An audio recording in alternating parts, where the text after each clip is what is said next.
నెహెమ్యా గ్రంథము మొదటి అధ్యాయం. ఈ అధ్యాయంలో 11 వచనాలు ఉన్నాయి.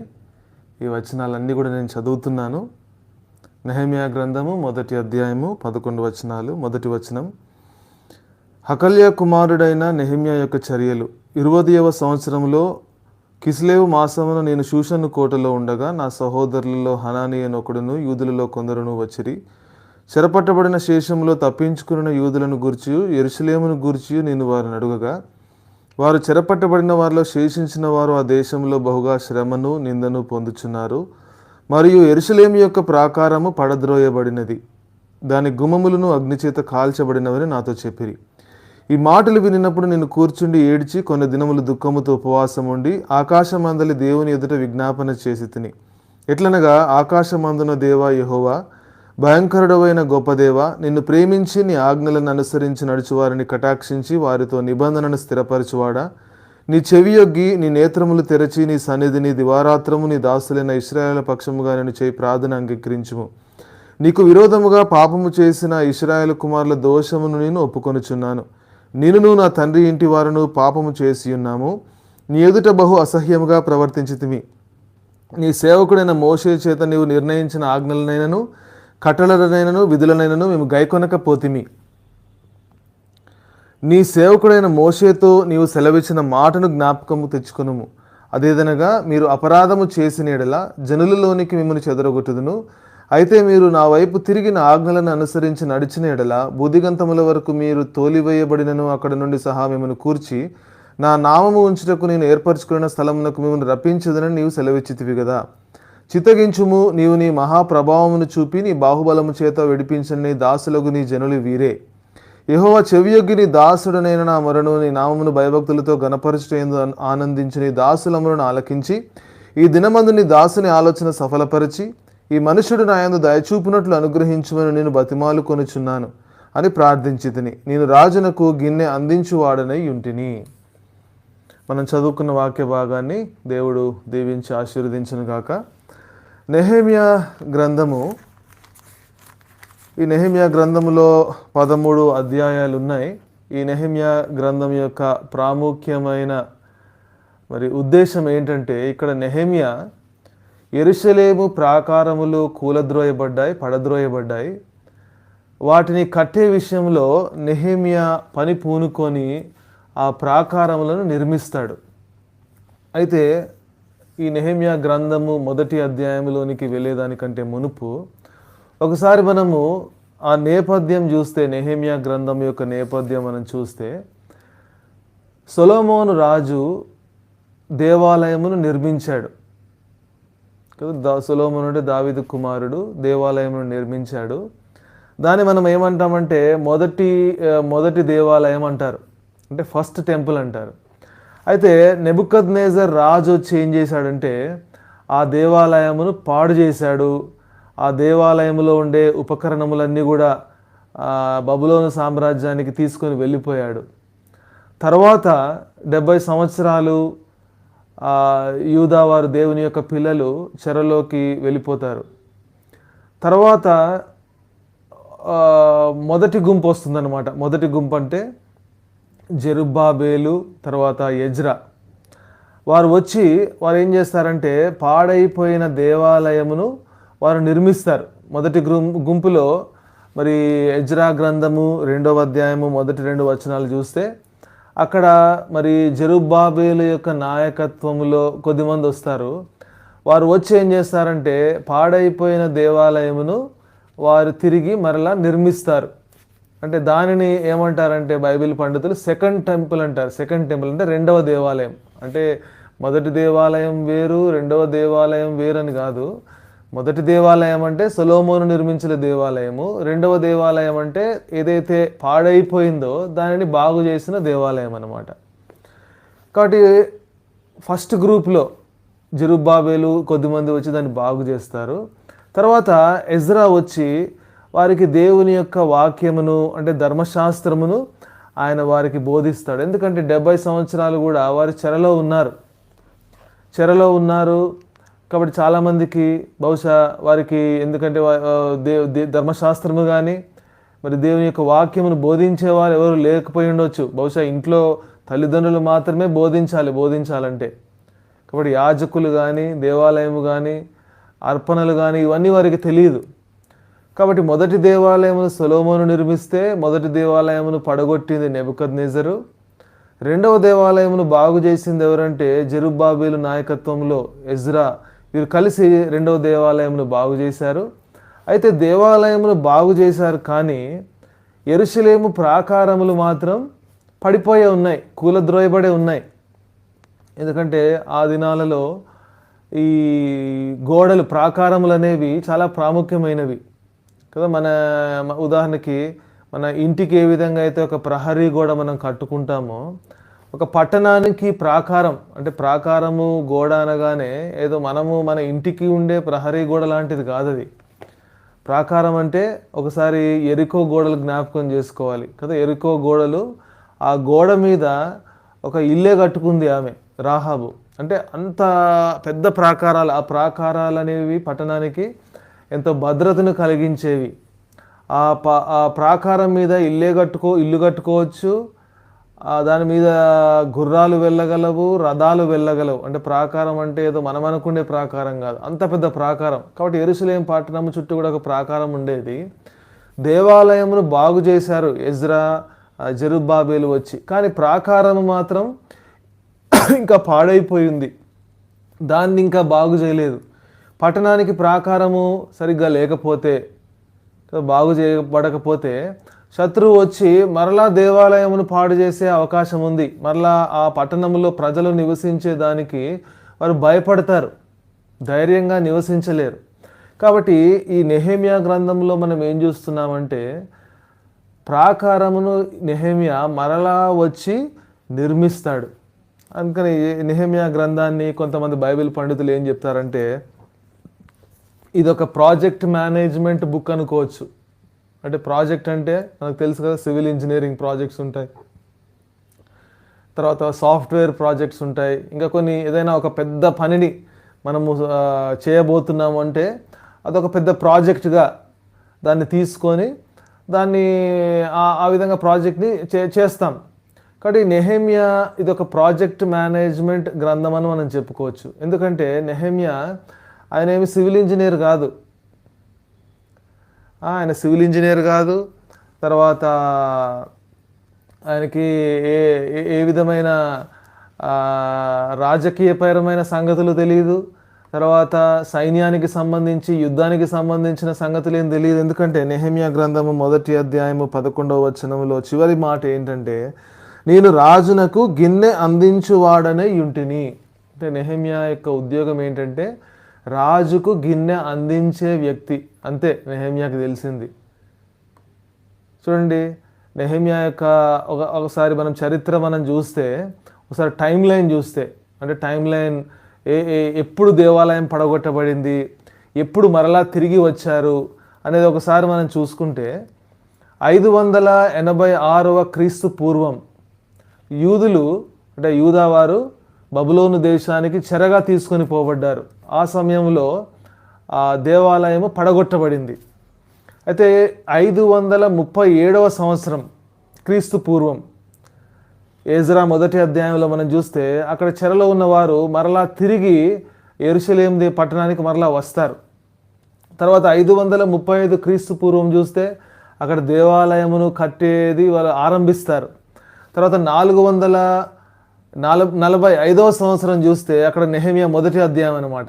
అంటే అక్కడ ఏం జరిగిందంటే, నెహెమ్యాకి వచ్చి కొంతమంది సహోదరులు వచ్చి యెరూషలేము ప్రాకారం పడద్రోయబడిందని చెప్పినప్పుడు నెహెమ్యా కూడా ఉపవాసంతో ప్రార్థన చేసి నేను వెళ్ళి ప్రాకారాలు నిర్మించాలని ఒక తీర్మానం చేసుకుంటాడు. కాబట్టి ఇక్కడ నెహెమ్యా ఈ యొక్క గ్రంథంలో మనం గమనిస్తే, చరిత్ర ఒకసారి టైం లైన్ మనం చూసుకుంటే, నెహెమ్యా చెరలో పుట్టాడు. నెహెమ్యా ఏమి యెరూషలేములో పుట్టి చెరగా పట్టబడి బబులోను దేశానికి వెళ్ళి అక్కడ కొద్ది సంవత్సరాలు ఉండి మరలా తిరిగి రాలేదు. మనకు తెలుసు కదా, ఎప్పుడైతే దేవాలయం పడద్రోయబడిందో నెబుకద్నెజర్ రాజు వచ్చి యూదులలో కొంతమంది జ్ఞానులను, తెలివైన వారిని తీసుకువెళ్ళాడో, దాంట్లో దానియేలు, 3 స్నేహితులు, ఇంకా కొద్దిమంది ఉన్నారు.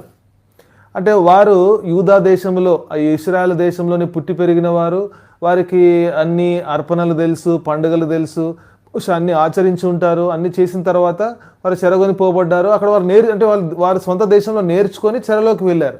అయితే నెహెమియా సంగతి వచ్చేసరికి ఒకసారి మనం చరిత్ర చూసుకుంటే, బైబిల్ గ్రంథంలో స్పష్టంగా రాయబడలేదు కానీ సో మనం చరిత్ర చూసుకుంటే అంటే ఎప్పుడు మొదటి దేవాలయం పడద్రోయబడింది, ఎప్పుడు నెహెమియా మరలా తిరిగి ఆ యొక్క ప్రాకారాలు నిర్మించే పని విషయంలో ఆ పని పూనుకొని వచ్చాడని గమనిస్తే, నెహెమియా ఆయన యెరూషలేములో పుట్టినవాడు కాదు, యూదా దేశంలో పుట్టినవాడు కాదు.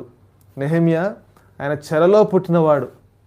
చెరలో పుట్టిన వ్యక్తి అంటే యెరూషలేమును ఎప్పుడు చూడలేదు, యెరూషలేము గురించి కేవలం విని ఉండవచ్చు అంతే. బహుశా తల్లిదండ్రులు నేర్పించవచ్చు, ఎందుకంటే దేవుడు మోషే ద్వారా చెప్పాడు కదా, మీ పిల్లలకు బోధించాలి ఇవన్నీ, నీకు ఆజ్ఞలు కానీ కట్టడలు కానీ ఇవన్నీ మీ పిల్లలకు బోధించాలి. బహుశా తల్లిదండ్రులు బోధించుంటారు, చెప్పుంటారు. ఆ చెరలో ఉన్నప్పటికీ కూడా వారు అనేక సంగతులు వారి ద్వారా తెలుసుకొని ఉంటాడు. తెలుసుకొని నెహెమియాలో కూడా ఇక్కడ మనం మొదటి అధ్యాయము కొన్ని వచనాలు చదివినప్పుడు నెహెమియా ఎంత భారముతో ఉన్నాడో మనకు అర్థమవుతుంది. అంటే చూడకుండానే కేవలం విని దేవుని యొక్క పట్టణము, దేవుని యొక్క దేవాలయము అది పడద్రోయబడింది, కూలిపోయింది, ప్రాకారము మరి పడద్రోయబడింది అన్న సంగతులు తెలుసుకొని నెహెమియా ఎంత భారము కలిగి ఉంటాడో మనం నేర్చుకోవచ్చు. అంతేకాదు ప్రాకారాలు నిర్మించేదానికి ఎవరు వెళ్ళాలంటే ఒక సివిల్ ఇంజనీర్ తీర్మానం చేసుకోవాలి, లేకపోతే ఒక సివిల్ ఇంజనీర్ సహాయం తీసుకోవాలి. ఎవరైనా కన్స్ట్రక్షన్కి సంబంధించిన వారు ఉంటే వారి ద్వారా నెహెమియా ముందుకు వెళ్ళాలి. కానీ నెహెమియా కేవలం గిన్నె అందించేవాడు మాత్రమే, ఆయన ఏమి యుద్ధం చేసేవాడు కూడా కాదు, కేవలము గిన్నె అందించేవాడు. చెరలో పుట్టి పెరిగిన నెహెమియా ఎంత భారముతో ఉన్నాడో మనం అర్థం చేసుకోవాలి. కాబట్టి ఇక్కడ రాజుకి గిన్నె అందించేవాడంటే అంటే బాగా రాజుకి దగ్గరివాడు, సన్నిహితుడు అనమాట. అంటే రాజును కనుక చంపాలనుకోండి, రాజుని చంపాలంటే యుద్ధంలో చంపాలి, ఆ దేశం మీదకి యుద్ధానికి వెళ్ళాలి. ఆ దేశం మీద యుద్ధం చేసినప్పుడు రాజును చంపుతారు. రాజును చంపితే ఆ రాజ్యం ఓడిపోయినట్టు, అవతలి వారు గెలిచినట్టు. అయితే ఇక్కడ నెహెమియా విషయంలో చూస్తే ఆ దినాల్లో రాజులకి గిన్నె అందించేవారు ఉంటారు. అంటే ఈ దినాల్లో కూడా ముఖ్యమంత్రులకు కానీ ప్రధానమంత్రులకు కానీ చాలా సన్నిహితులు ఉంటారు.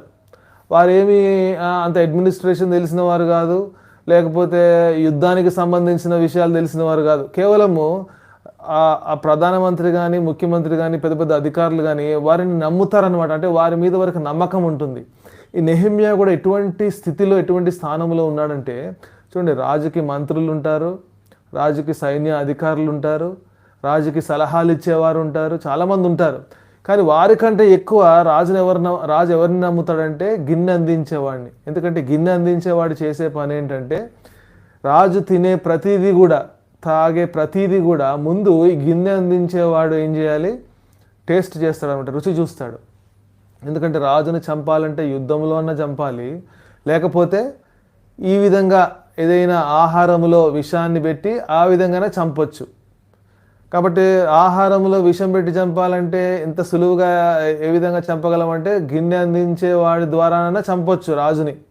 కాబట్టి గిన్నె అందించే పని చాలా చిన్నదైనప్పటికీ కూడా చాలా నమ్మకమైన పని అది. అంటే రాజు ఆ వ్యక్తిని సంపూర్ణంగా నమ్ముతాడు అనమాట. కాబట్టి గిన్నె అందించేవాడు ఏం చేస్తాడంటే ముందు అది తిని చూసి గమనించి దాంట్లో ఏదైనా అనారోగ్యం కలిగించేది కానీ ఏదైనా విషానికి సంబంధించింది కానీ అంటే రాజుకు హాని కలిగించేది ఏదైనా ఉందేమో ఒకసారి చూసి అప్పుడు రాజుకి ఇస్తాడనమాట.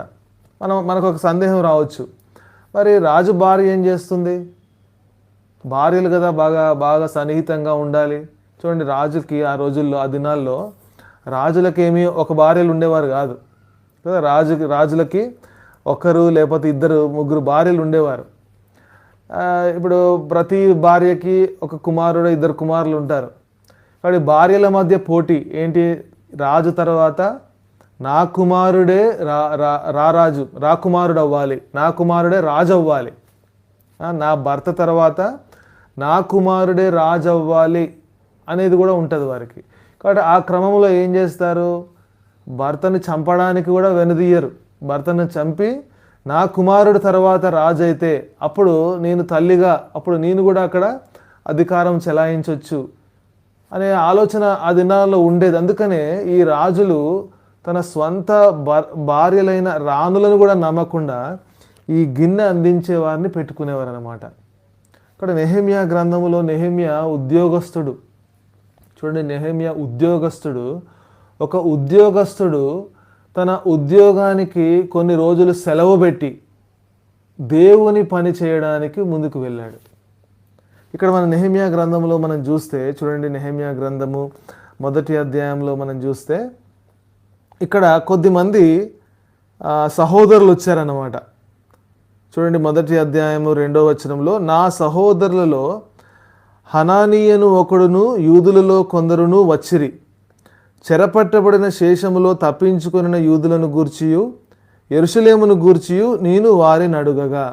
కాబట్టి కొద్దిమంది బహుశా అనుకున్నారేమో, నెహెమ్యా చాలా ఉన్నతమైన స్థానంలో ఉన్నాడు ఇక్కడ, కాబట్టి నెహెమ్యా దగ్గరికి వెళ్తే నెహెమ్యా ఏదో ఒక విధంగా మరి ఏదైనా సహాయపడతాడేమో, నెహెమ్యా ఏదైనా మనకు సహాయం చేసి అక్కడ కష్టాల్లో ఉన్న యూదులకు ఏదైనా సహాయాన్ని అందిస్తాడేమో, ఎందుకంటే రాజుకు చాలా సన్నిహితుడు కదా అని బహుశా వారు అనుకున్నారేమో. నెహెమ్యా దగ్గరకు వచ్చారు. వచ్చి 3వ వచనంలో, వారు చెరపట్టబడిన వారిలో శేషించిన వారు ఆ దేశంలో బహుగా శ్రమను నిందను పొందుచున్నారు, మరియు యెరూషలేము యొక్క ప్రాకారము పడద్రోయబడినది, దాని గుమ్మములను అగ్ని చేత కాల్చబడినవి అని ఇప్పుడు నెహెమ్యాకి వారి ఇన్ఫర్మేషన్ పాస్ చేస్తున్నారు. చూడండి, ఉదాహరణకి ఏదైనా ఒక విషయం తెలుసుకోవాలంటే మనం ఆ ప్రాంతానికి వెళ్ళాల్సిన అవసరం లేదు.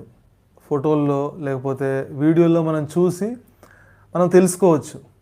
అయితే నెహెమ్యా విషయాన్ని మనం చూస్తే నెహెమ్యాకి ఎవరో చెప్తేనే కానీ అతను తెలుసుకోలేడు. అటువంటి పరిస్థితిలో నెహెమ్యా ఉన్నాడు.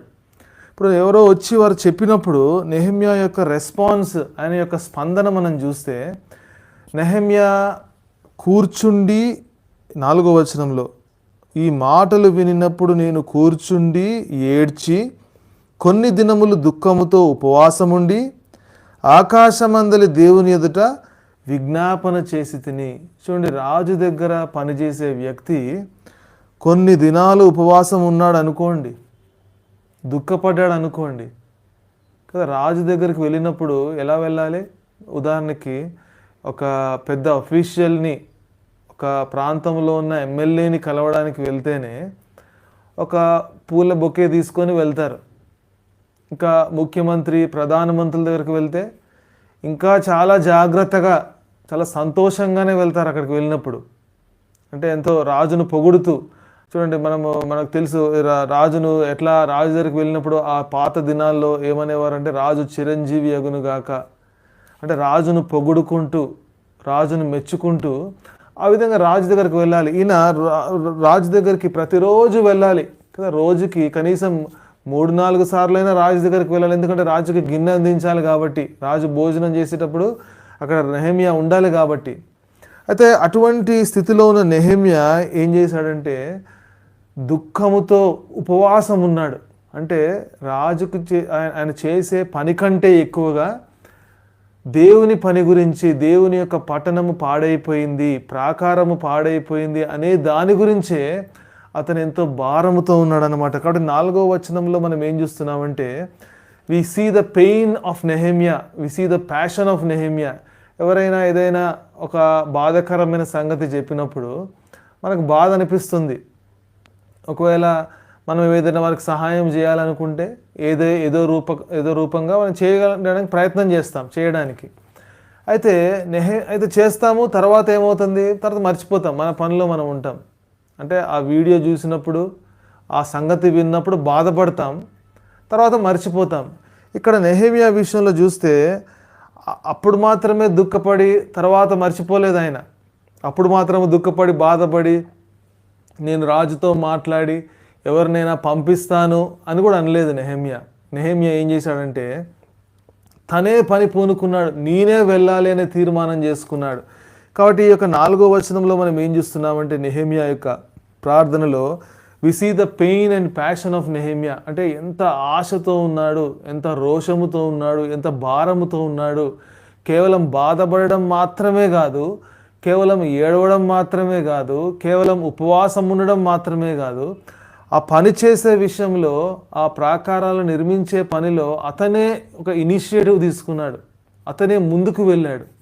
కాబట్టి ఒక పని చేసే ముందు ప్రార్థనతో ప్రారంభించాలి అనే సంగతిని నెహెమ్యా మొదటి అధ్యాయంలో నెహెమ్యా యొక్క ప్రార్థన ద్వారా మనం చూస్తాం. ఇక్కడ మాత్రమే కాదు, తర్వాత కూడా నెహెమ్యా గ్రంథంలో మనం చూస్తే చూడండి, ఇక్కడేమో పొడుగాటి ప్రార్థన చేశాడు. అంటే కొన్ని దినాలు ఉపవాసం ఉండి కన్నీరు కార్చి దుఃఖముతో కొన్ని దినాలు ప్రార్థన చేశాడు. అయితే అతను ఫీల్డ్లోకి వెళ్ళిన తర్వాత, అంటే యెరూషలేము పట్టణానికి వెళ్ళిన తర్వాత, ప్రాకారానికి వెళ్ళిన తర్వాత అక్కడ మరలా ఉపవాసం ఉండి ప్రార్థన చేయలేదు. అక్కడ కూడా ప్రార్థన చేశాడు, కానీ అక్కడ షార్ట్ ప్రేయర్స్ చేశాడు.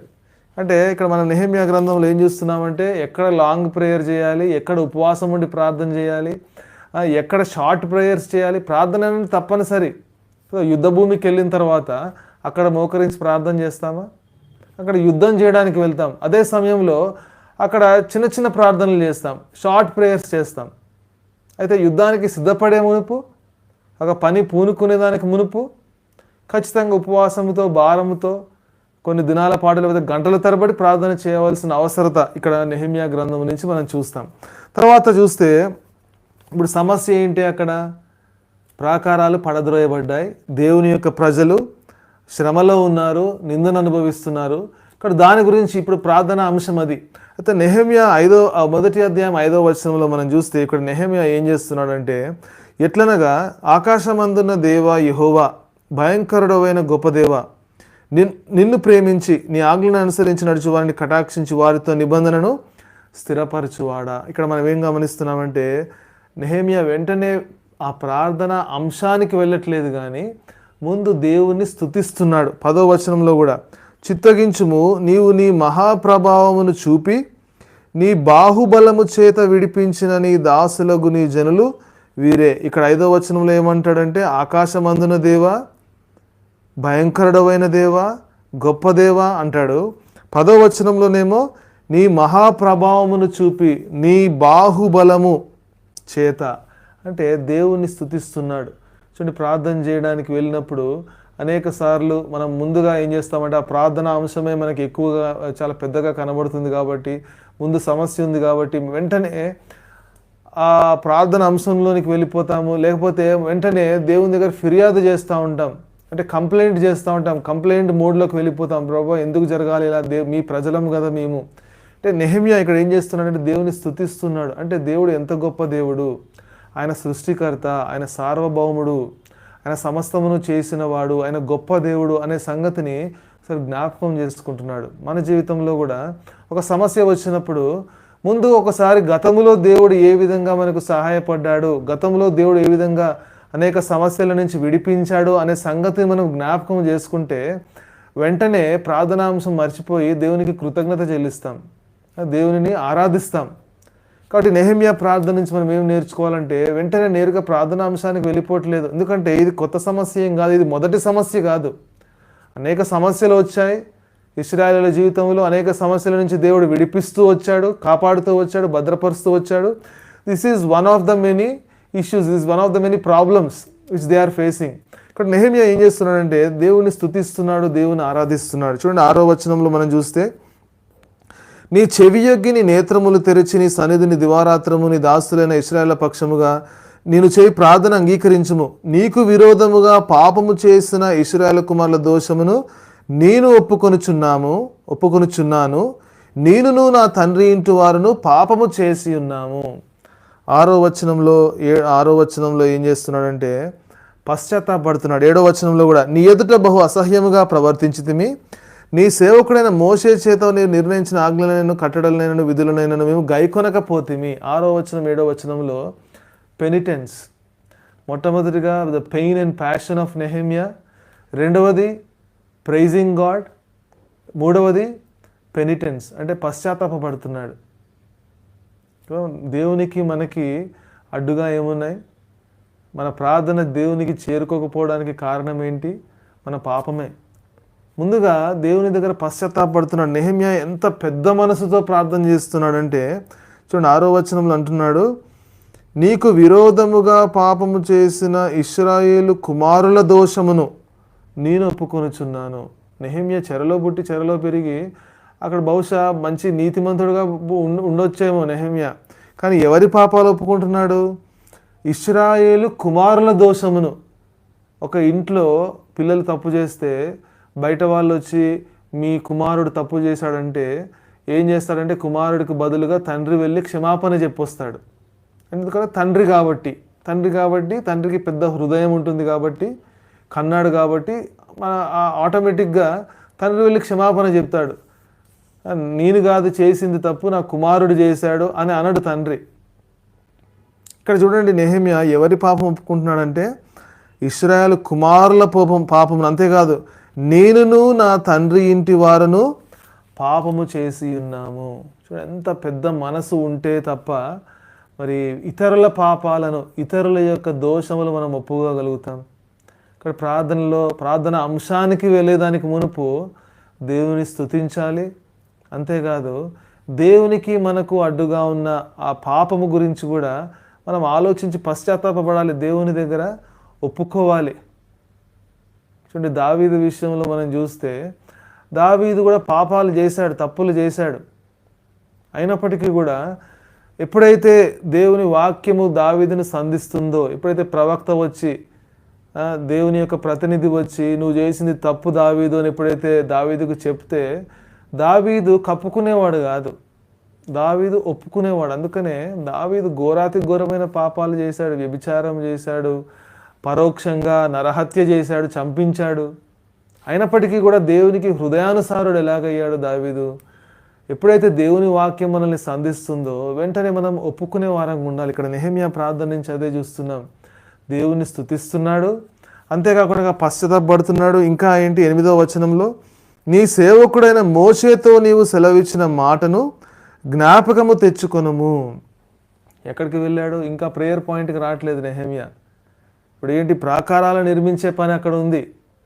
యెరూషలేము పట్టణంలో ఉన్న దేవుని యొక్క పిల్లలందరూ శ్రమను నిందను అనుభవిస్తున్నారు, అది ప్రేయర్ పాయింట్. కానీ ఇంకా ఏం చేస్తున్నాడు? మోషే దగ్గరికి వెళ్ళిపోయాడు. ఏమంటున్నాడు? నీ సేవకుడైన మోషేతో నీవు సెలవిచ్చిన మాటను జ్ఞాపకం చేసుకో. ప్రభా, నీ మోషేతో సెలవిచ్చావు మాట ఇచ్చావు. అంటే ఒక మాటలో చెప్పాలంటే దేవుడిచ్చిన వాగ్దానమును చేపడుతున్నాడు, ఎత్తిపడుతున్నాడు. అంటే దేవుడు చెప్పిన మాటలే జ్ఞాపకం చేస్తున్నాడు. చూడండి, దేవుని యొక్క వాగ్దానాలు మన ప్రార్థన చేసేటప్పుడు జ్ఞాపకం చేసుకోవడం, దేవుని యొక్క వాగ్దానమును ఎత్తిపట్టి ప్రార్థన చేయడం, దేవుని యొక్క వాగ్దానమును చేపట్టడం అంటే అర్థం ఏంటంటే మరొక మాటలో దేవుడు చెప్పిన మాటను దేవునికే తిరిగి జ్ఞాపకం చేయడం. అంటే దేవుడు మర్చిపోయాడని కాదు, అంటే ప్రభువా నేను మర్చిపోలేదు అని దేవునికి చెప్తాం అన్నమాట. అంటే ఇక్కడ ఏం చేస్తున్నాడు Nehemiah? He is remembering the promises of God. అనేక సార్లు దేవుని యొక్క వాగ్దానాలను మనము నిర్లక్ష్యం చేస్తూ ఉంటాం, దేవుని యొక్క వాగ్దానాలను మనం మర్చిపోతూ ఉంటాం. చూడండి, యెహోషాపాతు కూడా ఏం చేస్తాడంటే 2వ దినవృత్తాంతములు 20వ అధ్యాయము 7వ వచనంలో, నీ జనులైన ఇశ్రాయేలుల ఎదుటి నుండి ఈ దేశపు కాపురస్తులను తోలివేసి నీ స్నేహితుడైన అబ్రహాము యొక్క సంతతికి దీనిని శాశ్వతముగా నిచ్చిన మా దేవుడవు నీవే. అక్కడ ముందేమో అమ్మోనీయులు, మోయోనీయులు కొందరు దండెత్తి యెహోషాపాతు మీదకి వస్తుంటే యెహోషాపాతు కూడా నెహెమ్యాలాగా ఏం చేస్తాడు? శత్రువు వస్తుందంటే సైన్యాన్ని సిద్ధపరచకుండా యెహోషాపాతు ఏం చేస్తాడంటే ప్రార్థన చేస్తాడు, ఉపవాసం ఉంటాడు. తర్వాత ఎవరిని జ్ఞాపకం చేస్తున్నాడు?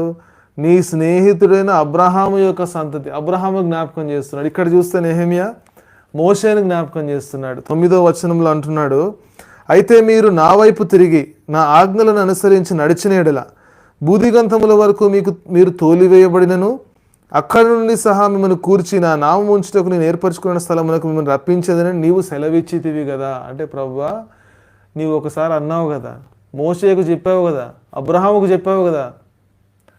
మరి ఆ మాట ఏమైంది అంటే దేవుని యొక్క వాగ్దానములు ఎత్తిపట్టుకోవడము, చేపట్టడం కూడా ప్రార్థనలో ఒక భాగం. అనేక సార్లు నేరుగా దేవునికి ఫిర్యాదు చేయడము, దేవుని దగ్గర సనగడము, గొనగడము చేస్తూ ఉంటాం. ప్రభువా, ఇదేంటి సమస్య అంటే ఇప్పుడున్న సమస్య ఇదే మొట్టమొదటి సమస్య నా జీవితంలో అన్నట్లుగా మనం స్పందిస్తూ ఉంటాం. ఆ విధంగా ప్రవర్తిస్తూ ఉంటాం. ఇక్కడ నెహెమ్యా అలా చేయట్లేదు. ముందు దేవుని స్తుతించాడు, తర్వాత పాపాలు ఒప్పుకుంటున్నాడు, పశ్చాత్తాపడుతున్నాడు. తన విషయంలో మాత్రమే కాదు, తండ్రి ఇంటి విషయంలో ఇశ్రాయేలు కుమారుల దోషమును ఒప్పుకుంటున్నాడు. తర్వాత వాగ్దానాలు ఎత్తిపట్టి ప్రార్థన చేస్తున్నాడు. తర్వాత చూడండి 11వ వచనంలో అంటాడు, యెహోవా చెవియొగ్గి నీ దాసుడనైన నా మొరను, నీ నామమును భయభక్తులతో గణపరచుటయందు ఆనందించి నీ దాసుల మొరను ఆలకించి ఈ దినమందు నీ దాసుని ఆలోచన సఫలపరచి ఈ మనుషుడు నా యందు దయచూపునట్లు అనుగ్రహించమని నిన్ను బతిమాలు కొనుచున్నాను అని ప్రార్థించి తిని. ఇప్పుడు నెహెమ్యా ఏం చేస్తున్నాడు? ఇప్పుడు ప్రేయర్ పాయింట్కి వచ్చాడు. ముందేంటి? Pain and passion of Nehemiah, తనకున్న భారము, ఆ దుఃఖం అంటే ఏంటో అక్కడ మనం చూసాం 4వ వచనంలో. తర్వాత దేవుని స్తుతిస్తున్నాడు, తర్వాత తన యొక్క పాపాలు ఒప్పుకుంటున్నాడు, తర్వాత వాగ్దానాలు చేపడుతున్నాడు. దేవునికి అంటే దేవుడిచ్చిన వాగ్దానాలను తిరిగి దేవునికే జ్ఞాపకం చేస్తున్నాడు. నువ్వు చెప్పావు కదా దేవా ఒకప్పుడు అంటున్నాడు. ఇప్పుడు చివరిగా ఇప్పుడు అసలు ప్రార్థనాంశానికి వస్తున్నాడు. ఏమంటున్నాడు? ఇప్పుడు నేను ఆ ప్రాకారాలు నిర్మించేదానికి నేను ముందుకు వెళ్ళాలి. ఇప్పుడు ముందుకు వెళ్ళాలంటే నేను ఒక ఉద్యోగం చేస్తున్నాను. నేను రాజుకి గిన్నె అందించేవాడిని. ఇప్పుడు గిన్నె అందించేవాడు మరి ఆ ప్రాకారాలు నిర్మించే పనికి ముందుకు వెళ్ళాలంటే ఏం చేయాలి? లీవ్ పెట్టాలి. లీవ్ పెట్టాలంటే లీవ్ అప్రూవ్ చేయాలి ముందు కదా. ఉద్యోగం చేసే వారికి తెలుసు, ఉద్యోగంలో లీవ్ కావాలంటే ఒకరి కింద మనం పనిచేస్తున్నప్పుడు వారిని అనుమతి అడగాలి. నాకు ఒక 2 రోజులు లీవ్ కావాలి. ఎందుకు కావాలి అని అడుగుతారు వారు. ఎందుకు కావాలి అంటే ఒక వివాహానికి వెళ్తున్నాను, ఒక ప్రాముఖ్యమైన పని విషయంలో వెళ్తున్నాను అని చెప్తాం ఇక్కడ. కాబట్టి నెహెమ్యా తన యొక్క ప్రార్థన అంశం ఏంటంటే, ప్రభువా ప్రాకారం నిర్మించడానికి నేను వెళ్తున్నాను, నాకు సహాయపడు అని ఇంకా ప్రార్థన చేయట్లేదు. ఏమంటున్నాడు? నేను వెళ్ళాలి కాబట్టి చూడండి అక్కడ ఏమంటున్నాడు అంటే, ఈ మనుష్యుడు నా యందు దయ చూపునట్లు. ఈ మనుష్యుడు అంటే ఆ రాజు, ఎందుకంటే రాజే కదా నెహెమ్యాకి సూపర్వైజర్. నెహెమ్యా పైన ఉండేది ఎవరంటే రాజు. ఇప్పుడు రాజు దగ్గరికి వెళ్తాను ప్రభువా, కాబట్టి రాజు నాకు దయ చూపించి నాకు సెలవిచ్చేటట్లుగా రాజుకి మంచి మనసి ప్రభువా అని ప్రార్థన చేస్తున్నాడు. కాబట్టి నెహెమ్యా యొక్క ప్రార్థన నుంచి మనం ఏం చూస్తున్నామంటే, మన జీవితంలో కూడా ముందు సమస్యలు మన ముందు వచ్చినప్పుడు, ఇంతకు ముందు జరిగిన సమస్యలు, ఇంతకు ముందు మన జీవితంలో దేవుడు అనుమతించిన ఆ సమస్యలు కానీ, మనం కొని తెచ్చుకున్న సమస్యలు కానీ మనం ఒకసారి జ్ఞాపకం చేసుకున్నప్పుడు మనకు తెలియకుండానే దేవుడు ఎట్లా విడిపించాడో అవి జ్ఞాపకానికి వస్తాయి. మనకు తెలియకుండానే మనం దేవుని స్తుతిస్తాం, దేవుని ఆరాధిస్తాం. అంటే ముందున్న సమస్యను మర్చిపోతాం. ఒకవేళ ముందున్న సమస్యనే ఎక్కువగా ఆలోచిస్తే అది చిన్నదైనా చాలా పెద్దది కనబడుతుంది. అయితే గతములో వచ్చిన సమస్యలను దేవుడు ఏ విధంగా ఆ సమస్యల నుంచి నాకు విడుదల కలగజేశాడో అనే విషయాన్ని మనం జ్ఞాపకం చేసుకుంటే ఈ ముందున్న సమస్య అది పెద్ద సమస్యలాగా కూడా అనిపించదు. కాబట్టి నెహెమ్యా యొక్క గ్రంథములో 1వ అధ్యాయంలో నెహెమ్యా యొక్క ప్రార్థనను మనం చూస్తున్నాం. నెహెమ్యా ఎటువంటి భారముతో, ఎంత బాధ్యతతో ఉన్నతమైన స్థానములో ఉన్నప్పటికీ కూడా నెహెమ్యా అనొచ్చు, వారికి చెప్పొచ్చు, నేను రాజుతో మాట్లాడి ఎవరినైనా పంపిస్తాను, గోడ కట్టడానికి, ప్రాకారం నిర్మించేదానికి ఎవరినైనా పంపిస్తాను, కావాల్సిన డబ్బు పంపిస్తాను, ఇదిగోండి నా వంతు, నా గిఫ్ట్ నీకు పంపిస్తున్నాను, మీరు వెళ్ళి ప్రాకారం నిర్మించుకోండి అని చెప్పుకోవచ్చు నెహెమ్యా. ఎందుకంటే నేను కనుక రాజు దగ్గర లేకపోతే రాజు సంగతి ఏమైపోవాలి, రాజు ప్రాణం ఏమైపోవాలి, ఆయనకు ఎవరు గిన్నె అందిస్తారు, లేకపోతే